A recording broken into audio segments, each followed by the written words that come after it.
Okay, we are at the top of the hour, so I think we're going to go ahead and get started with our next presentation. Um, Welcome back, everybody. It hasn't been long. Um, so since we just wrapped a presentation, I'm not going to go through our ground rules again, other than the reminder, bullet number one, that we are at the mercy of tech, because our next presenter, Molly Malsam, from Charles Schwab, it was scheduled to be a presenter last month. The internet connectivity gods decided not to smile on her that day, and we ended up actually having to cancel her presentation for last month. But the silver lining is that she has agreed to come back, and I can both see and hear her. So I think we're looking pretty good in terms of being able to kick off a successful presentation this month. So Molly, welcome and thank you. And I'm going to get out of the way and let you get started and do your thing. Well, thank you, Bill. But we do have one issue. I had to send you an email. I just found out that our company apparently locks down sharing the screen in Zoom. Ooh, cool. If you can stop sharing, I'll try, but I did a test right before this, so I might have to have you share my presentation while I speak. Not a problem. I'll Let's stop do a quick sharing check. and you just let me know. Yeah, Okay. we are ready with plan B if need be.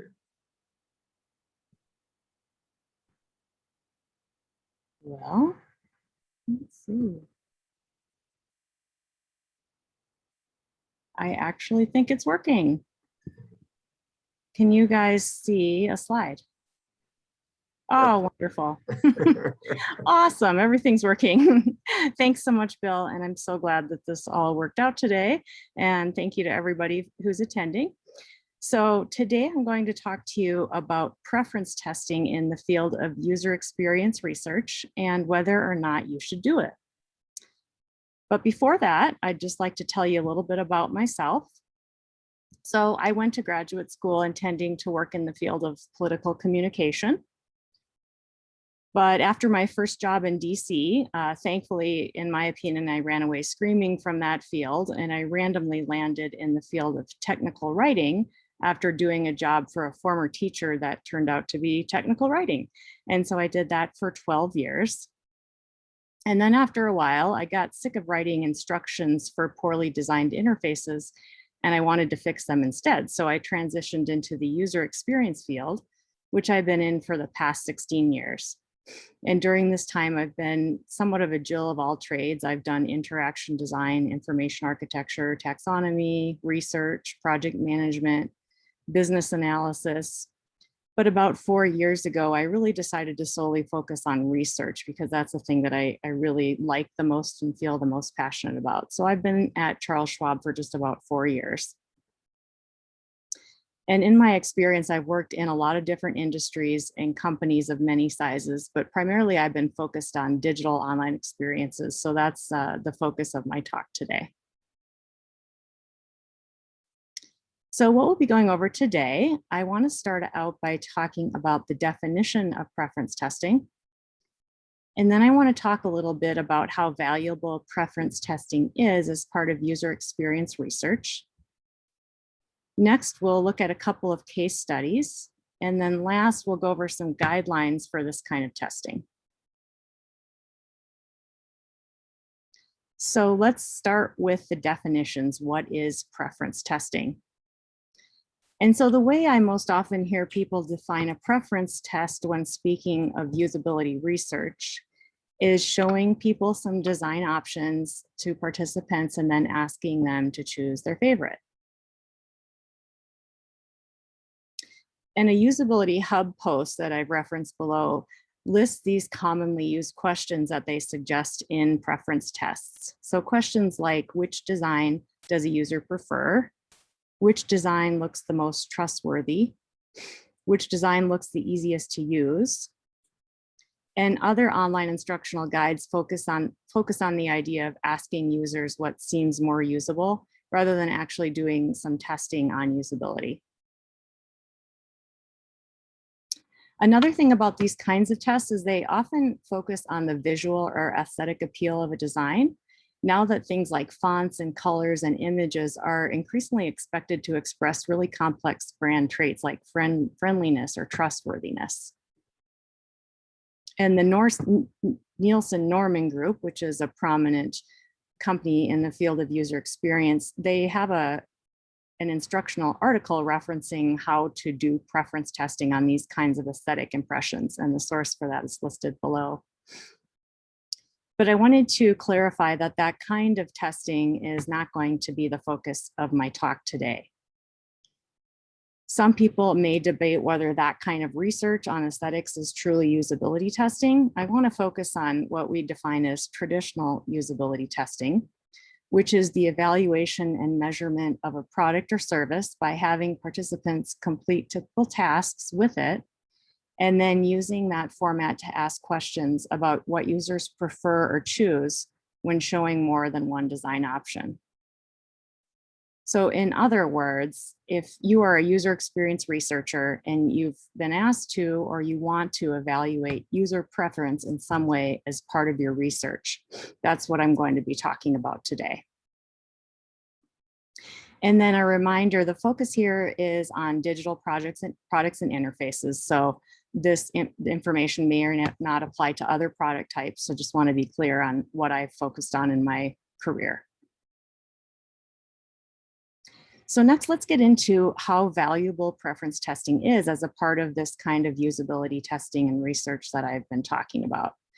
And sometimes we do things because other people do them without really knowing why. So I really wanted to just examine the value of doing this kind of work. So before I go any further, I just want to stop and take a pulse check on your thoughts about this topic.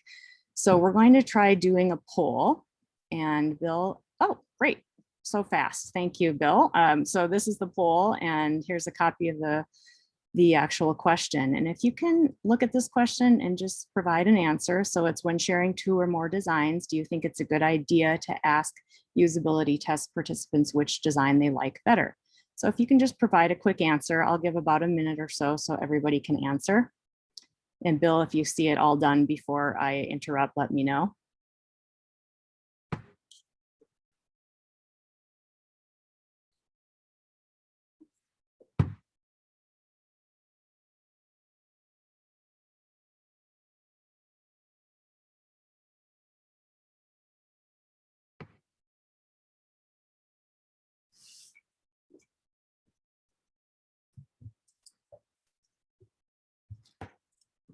How's it looking for answers, Bill? Does it look like most people have finished the poll? Yeah, it looks like we have a 70% response rate from our attendees, which I really want to figure out the secret sauce here because I want to apply that to my surveys that I conduct. Yeah, that's pretty good, but we do have live attention. So this is true. This is true. Yeah, I'll just wait like 5 more seconds. If you haven't had a chance, go for it. Otherwise, we'll continue.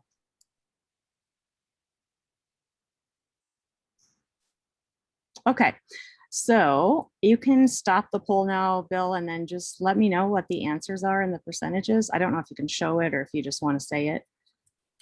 Yeah, I'll just read it off to you. We've got yes at 43%, no 48%, and I don't know at 10%. Okay, awesome. All right, so thanks for that. And then we'll get back to that later on in the presentation. So I want to start with a little background about where preference testing came from.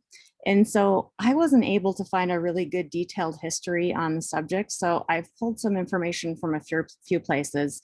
You might know more about this. If so, I'd love to hear from you after the session, but here's some summary that I've come up with. So in the early 70s, apparently, scientists used preference tests as a means of answering questions about animal welfare. And then Wikipedia also focuses on its earliest usage in animal behavior and motivation. And then in consumer sciences and marketing, preference tests such as taste tests have been around for decades. And then I found it to be really unclear when it started being used in the user experience field. I just know that I found articles talking about how to do it in usability testing. So the next question is, why do we do this? So one reason why I think we have added this to our usability testing scripts is that asking people's preferences has face validity. Face validity means that it appears to measure what it intends to measure. It's also called logical validity. And so we assume that what people prefer will also align with other positive things we want to impact, like an easier, more efficient, or more satisfying user experience, which is the classic definition of usability, that it's converting in some way, improving sales, or forming a favorable opinion of the brand, or perhaps enhancing trust. And I know myself, I love to ask people what their favorite this or that is. And I like giving people choices so that they can pick the things that they like the best. So it really seems logical that asking people what they like and what they want is good. And that if they pick one design over another, that it would be a good idea to move forward with that one. But how do we know that's true? And so I started investigating this question over the past couple of years. And I looked to the field of psychology. And as it turns out, research in the psychology field shows that we don't have a clear understanding of why people choose what they choose, much less what that choice may or may not predict. So as a spoiler alert, in the rest of this presentation, I want to argue that the existing evidence indicates that preference questions do not provide value to the digital product user experience evaluation process and actually may result in less usable experiences if we rely on that data. So numerous books on the bestseller list, you might recognize some of these here, or maybe you have read some of them. They talk about how people make choices and how typically irrational, reflexive, and fragile those choices tend to be. So I want to walk through just a few examples of how fragile our choices really are. And I want to start out with one that's probably the most commonly known effect on our choices, called the framing effect. And so framing is a cognitive bias where people's responses are influenced by the way the piece of information is presented to them.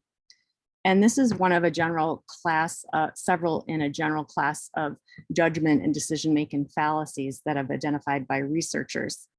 Initially, framing effects was demonstrated by Tversky and Kahneman in 1981. So I want to just show you a couple examples of framing effects and how they work. So one example is whether a piece of information is presented in a positive or a negative light. And there was a study done by Moxie, O'Connell, McGettin, and Henry in 2003, where people were asked whether they would have a particular surgery operation, and they were told one of these two things. So one group was told, you have a 90% chance of surviving the operation, and another group was told, you have a 10% chance of dying during the operation. So obviously we see it's the same information, just presented in a different way. And these researchers found that twice as many patients would opt for surgery when shown the first one versus the second. So the one that was positively framed initiated a different response than the other one. And that same group of researchers did a meta-analysis of a bunch of studies in the same vein. There were several that did things like this. And they found that test participants were on average 1.5 times more likely to choose surgery over other treatments when treatment efficacy was framed in positive terms. So let's look at another example of the positive and negative framing, because I just think this one is really fun. This was a study by Irwin and Gaith in 1998, where people were shown two versions of this ground meat and then asked to evaluate it. And each group evaluated one of the two options, just like before. And you can see that they're exactly the same, but the only difference is one has a stamp that says 85% lean, and the other one has a stamp that says 15% fat. So in this study, they found that the 85% lean product was evaluated significantly more favorably than the one on the right. And then not only that, but the test participants then proceeded to sample the meat, hopefully not raw the way it's here, and they chose the one that tasted better. And guess what they chose? You got it, the 85% lean one. So now let's look at another kind of frame, and this is on value. So what you'll see here is a classic example of ways of presenting cost of a product. You can see the one on the left has a really simple price, whereas the one on the right has an original price with a discount. And you'll see too, this option on the right, I won't get into another effect on our decision making, but there's also an anchor here, which you might have heard of. And that's a cognitive bias where people's decisions are influenced by a particular reference point or an anchor that sets the value of something. So in this case, they've already established that this t-shirt costs a lot more than what you're going to pay for it. So as you can guess, the frame on the right leads to higher conversion purchases rates since people think that they are getting a deal and they see that they have a value here. So that's the framing effect. And now let's move on to another phenomenon that impacts people's choices. And this is called choice blindness. And this is a phenomenon where even when someone doesn't get what they want, there's a strong chance that they won't even notice, and they might even defend a choice that they think they made, but they didn't. And this phenomenon was uncovered by a group of Swedish researchers in the mid-2000s. So let's show some examples of that. So one of the studies they did is that they showed people two faces, not these ones, this is just an example, and they showed them two different faces and then asked people which face they found more attractive. And then a few seconds later, they're shown the opposite one, the one they didn't pick, and then asked to explain why they picked that one. So in other words, they swapped out their choice and asked them to defend that choice. And in the study, only 1/4 noticed that they had a different face than what they had selected. And then the rest of them proceeded to defend their choices, even sometimes with reasons that didn't appear in the picture they really selected, like saying, oh, I liked her earrings when the other one didn't have earrings. So that's one example. Let's look at another example of choice blindness. And this is in sort of the taste testing realm, where people were asked to taste two kinds of jam. And then again, a few seconds later, they were given the other jam that they didn't pick and asked them to taste it again and say why they liked it. So in this case, less than 20% realized the jams were switched, and then they proceeded to explain why they chose the other one. So next, let's look at an example that's a little bit heavier than jam or pictures. And this was more in the field of political thought. So that same group of Swedish researchers, that's hard to say, asked Swedes during a general election about who they wanted to vote for and their opinion on a number of political issues. And then just like in the other studies, the researchers altered their answers so that they were actually picking the other point of view on these opinions and then asked people to justify their responses. And in this case, they found that more than 90% of people accepted and then endorsed at least one of the altered responses. And then what was more surprising about this study is that they came back a week later to people to ask them about their positions again. And they found that the more people argued for the opposite position, so the more strenuously they supported the one they didn't choose, the more likely they were to remember and then restate that view in a week. Okay, so let's go on to another effect that impacts choice, and this is called the substitution effect. This was another known issue with choice making that was observed and defined by Daniel Kahneman in Thinking Fast and Slow in 2011. And the effect says that if we can't come up with a choice quickly, we find a related question that's easier to answer and we answer that instead.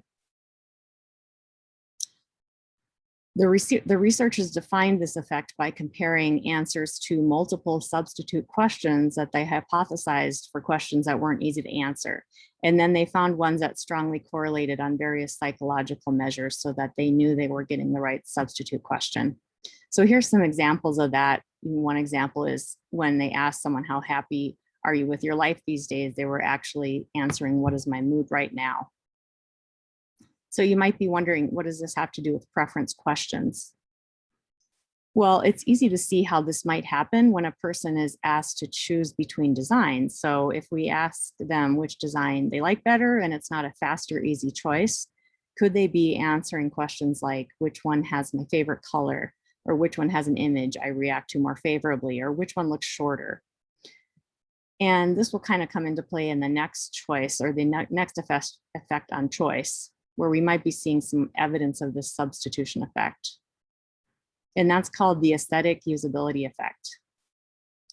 And this says that people are more tolerant of minor usability issues when they find an interface visually appealing. And so that means that a user could choose a design that's less effective in terms of task completion, just based on something that's related to the aesthetics of the design. And this effect was observed by researchers at Hitachi in 1995. And how they did that is they conducted experiments to see what the relationship was between apparent usability, which is what people like say is usable, versus inherent usability, which is the observed number of problems with the experience. And they found during this analysis that the apparent usability is far more correlated with the apparent beauty. In other words, what people think is aesthetically pleasing than it is with the inherent usability. An example of this was a test done by the same Malsam Norman group that I mentioned before. And they watched a user experience several usability issues, from minor annoyances to serious navigation problems. But in a post-task questionnaire, she rated her experience in terms of ease of use very highly, commenting that it's the colors they use. Looks like the ocean, it's very calm, very good photographs. So next is the last example I'll give you of how our choices can be fragile, although there are a lot of others that we could go through. These are the ones I felt might be the most relevant to choosing designs. And this is called the decoy effect. This was first described by Huber, Pien, and Puto in 1981. And this is a phenomenon in which people change their preference between two options when presented with a third option. And that third option is considered to be the decoy, or it's much less attractive than the other two options. So that means that it is asymmetrically dominated. And I'll show you an example of this that you've probably seen before. So National Geographic did a study on popcorn sizes in 2013. Don't ask me why National Geographic was studying popcorn, but apparently they were. And they started out with two groups, and they gave them two offers, either the small popcorn for $3 or the large popcorn for $7. And in this case, most people choose the small option, saying that's all they needed, and that was a good price. But then a decoy was added, and I can see where this has led to pricing in theaters. And you see the medium is not $5 as you think it would be, but it's $6.50. And so in this case, most people chose the large bucket since they saw more value in having that much more popcorn for only 50 cents. And you can also see some of the other effects that we've discussed coming into play here, like anchoring, showing what the cost or value is of something, and framing the way you present the information. So in conclusion, from all of that research, given all the ways that our choices can be easily influenced or manipulated, or really not very rational, I asked, why do we want to measure those in our usability tests? Because as I mentioned before, usability researchers support user efficiency, effectiveness, and satisfaction. And we already have valid and reliable ways of measuring usability that just don't have anything to do with people's choices. So we don't need this extra type of questioning if it doesn't help. And so I started focusing on this topic, as I mentioned before, first because I've gotten requests for this type of research often in my career, and because there's all these articles on how to do it online for usability researchers. And I used to, at the beginning of my career, add these kinds of questions without putting too much thought into it, and until I started diving into some of this psychology research the past few years and questioning why we really do this. So in some of my studies, I've been experimenting with adding the preference questions to studies along with other measures, and then seeing how the responses compare to see whether they do have any relationship to the things that we're trying to measure. So that's what I want to do next, is just share a couple of case studies for you. So in these two examples, both of them were designed to be as close as possible to the sample size you would need to detect at least a 10% difference between options if one exists. And I wanted to have people evaluate the options both independently and based on usability principles, and then also comparatively. So we had both sets of data. So for the example number 1, we had 3 design options that were presented for guiding users to products that match their needs. And it was a within subject study with 129 participants. And within subjects, if you're not familiar with that, means that each participant saw all the versions in the same study. And then the results on this is when asked to choose the one they preferred, option 1, as you can see here, was the clear winner over the other 2 options. However, when I measured ease of use, understanding, and satisfaction after each option, what I found was that option 2 was rated on average more highly than option 1, even though they chose option 1. Yeah, that was it. And so I wondered why was that different? Why did they rate option 2 more highly and chose the other one? So the first thing I did is I looked more closely at the data set just to see if there were segments where you didn't find this type of pattern. And so I did find that those with less investing experience, they both preferred and rated option 2 higher, but just not as strongly. Whereas those with more investing experience showed the disparity, and then they more strongly preferred option 1. So that bumped that preference up more. And then I looked at the reasons given for that set who preferred option 1, but rated 2 more highly. And what I found is that the reasons were largely visual, like having icons. They liked having icons. They liked the overall layout. They liked a particular interactive behavior that it had. They said it was cooler than the other one.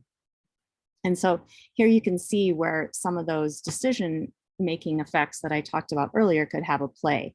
So we could have some type of framing involved where one type of layout or interaction versus the other was more positive to them. You have the aesthetic usability effect where people are talking about aesthetical things that are overwhelming their choice.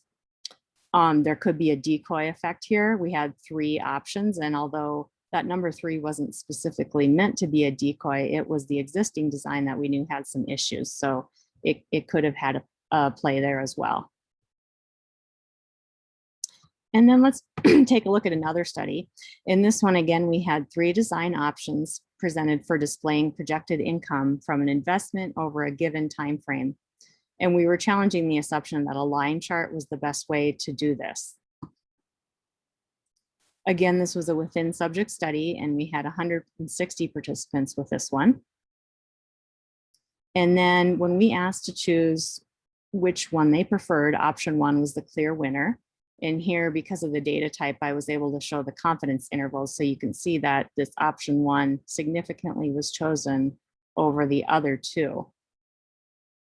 But again, we found when asked for each option to independently evaluate on understanding confidence satisfaction, options 2 and 3 were rated significantly easier to understand. Option 3 inspired significantly higher levels of confidence than option 1. Option 2 is also higher, but didn't show a significant difference. And then option 3 had non-significant higher levels of satisfaction. So on almost every measure, besides preference, the other options outperformed option 1. So again, I looked at why the difference, and I looked at the segmentation on the data on key variables. I couldn't find anything that seemed to break the pattern. And so again, I looked at the reasons why they chose the one over the other. And here I found that their choices were largely based on their preference for data being shown like this in a chart format. So they just have a bias towards seeing things in chart, but they didn't understand the content as well when it was presented that way.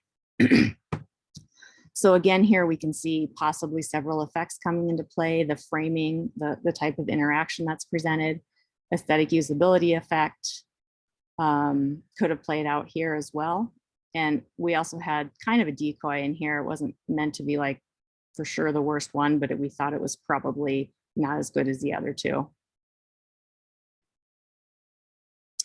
So in conclusion, this is only 2 studies, so I wouldn't call that solid proof, but in both cases, one design was rated higher on independent variables related to usability than what users preferred, providing support that preference doesn't correlate with usability.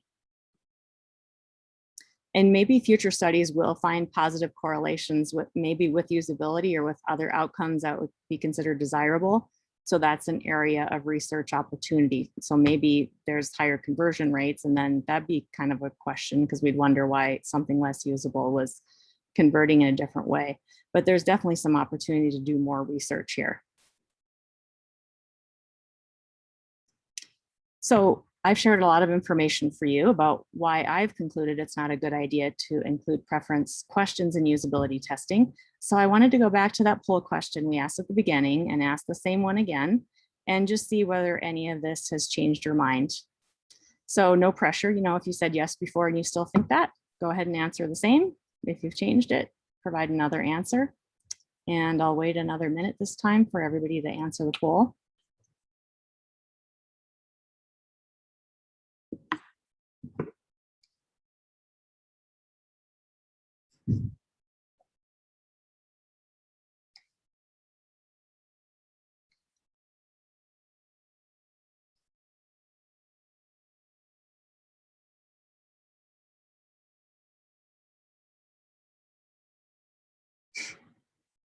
How are we looking, Bill?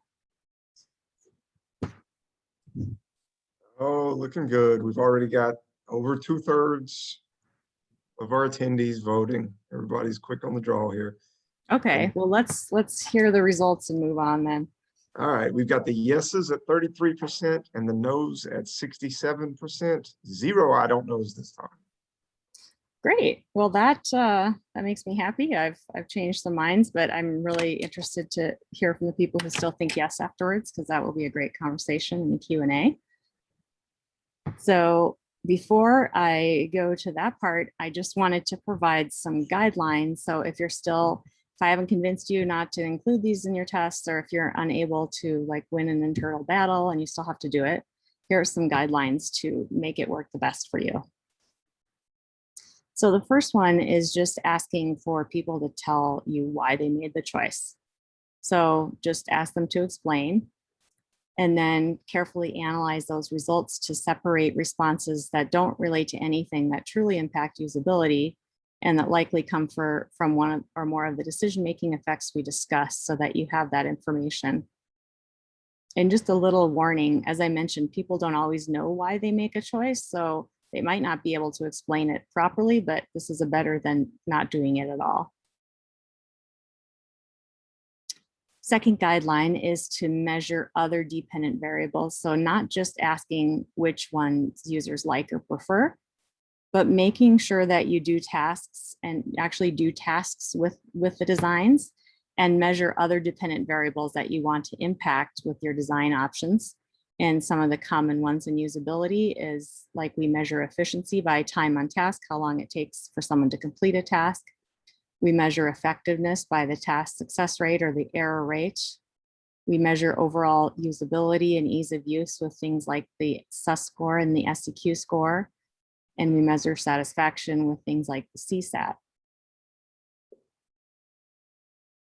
And so guideline number 3, measure the options independently. So rather than say measuring ease of use by asking users to choose which one was easier than the other, you want to ask that single ease question after each option and then compare the results to look for significant differences.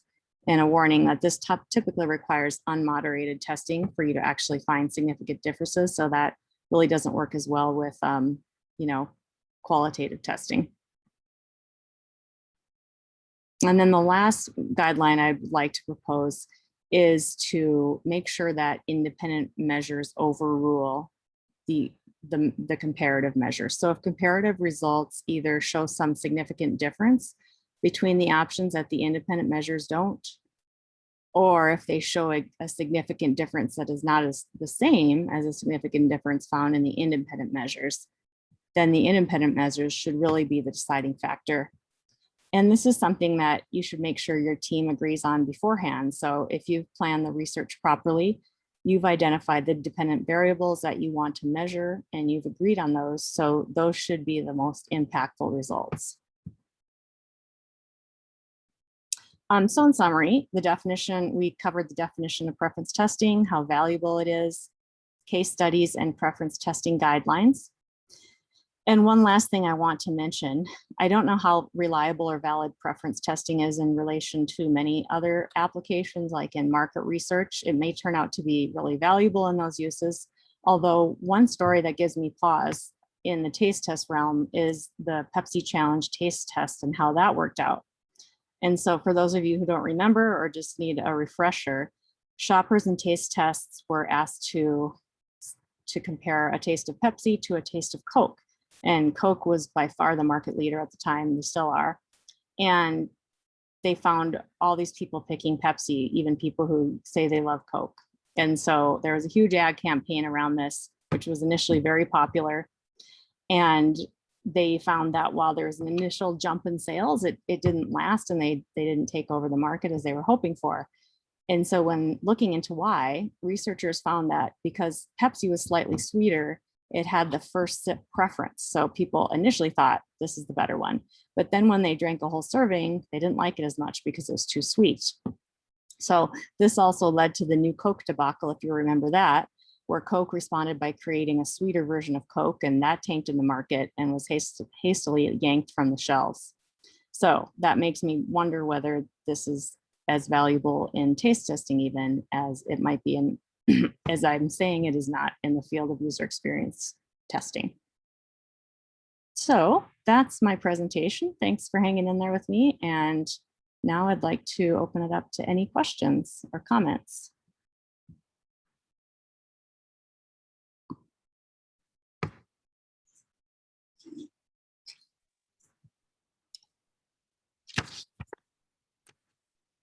All right, questions for Molly. And as those are rolling in, also anybody from Team Yes on the poll want to log your answers as to why you chose that.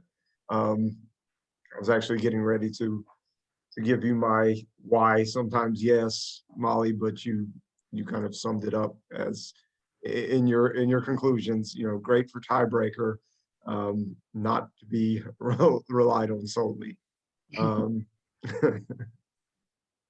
Let's see, we've got, it looks like Amy has given a question. The most common questions I receive from partners are, do they like it? Would they use it? Oh, I lost the question.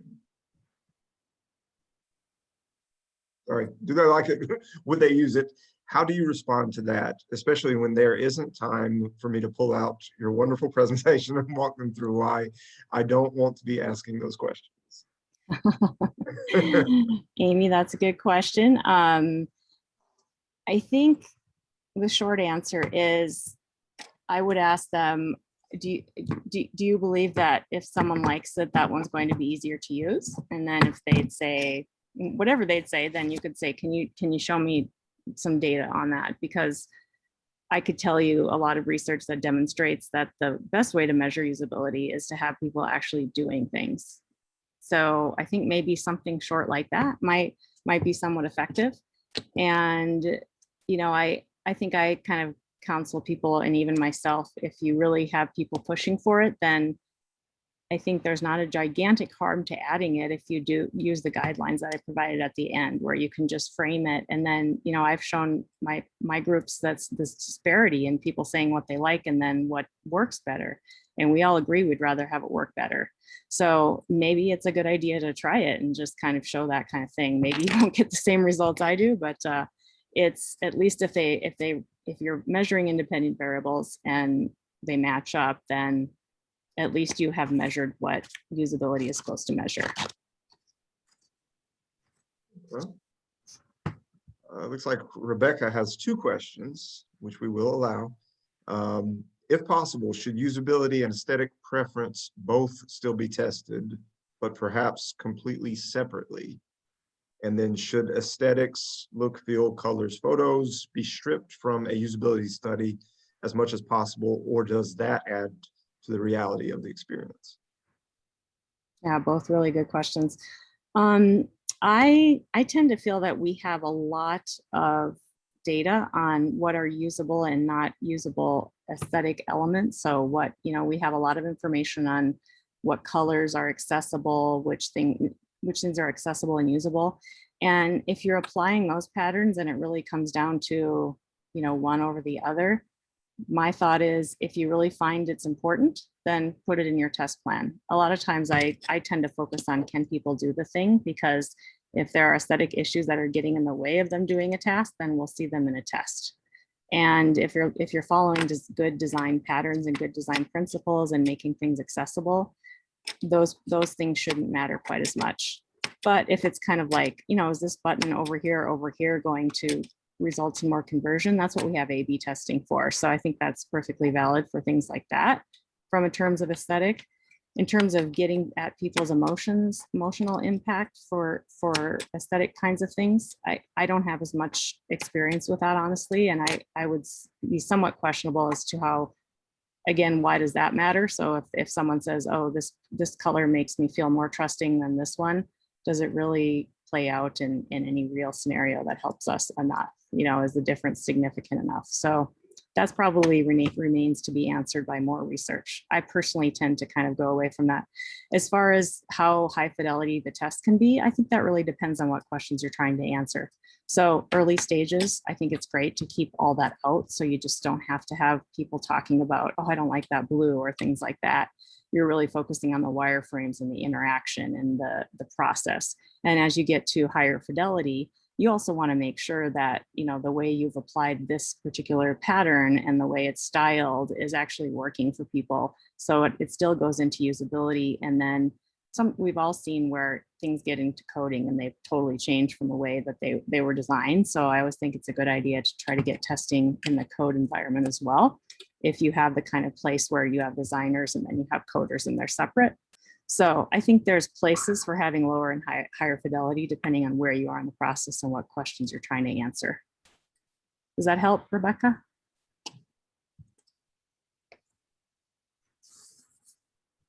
I guess you can't directly answer, but Well, we've got a thank you exclamation mark. So I'm gonna take that as a thumbs up. We had an early request during your presentation to list the 3 books that you alluded to earlier on. List the books that what? You mentioned 3 books early in your presentation. If you could list what were they? What those were, yeah. Oh, and if you don't have those at hand, we can share those in the archive. Well, there's 4 of them, but I really, really love Thinking Fast and Slow by Daniel Kahneman. That's a big compendium on a lot of these different choice phenomenons and just a whole ton about how people think. That's really, really valuable for anybody in user experience.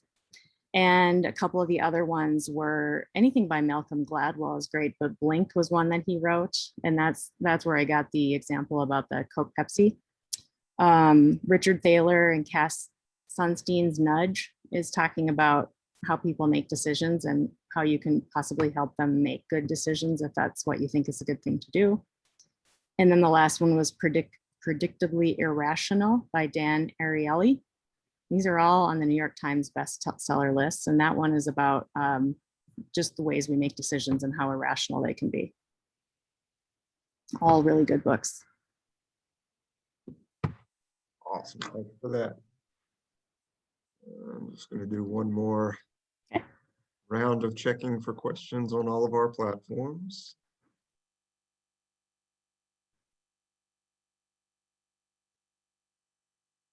Last chance for anyone to submit.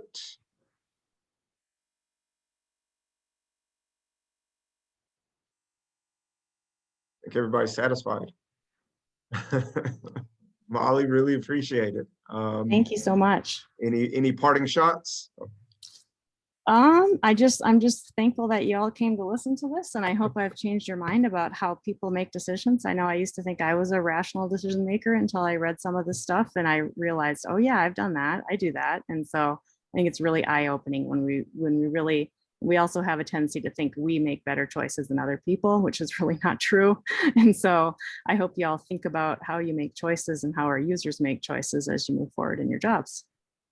Indeed. I think the lesson is job security for us researchers, because people are crazy. Irrational decision making, that's for sure. All right. Molly, thank you very much. Thank you. Everyone who attended, thank you so much. Really appreciate it. Be on the lookout for archives of today's presentations being posted, and be on the lookout for schedule for upcoming events.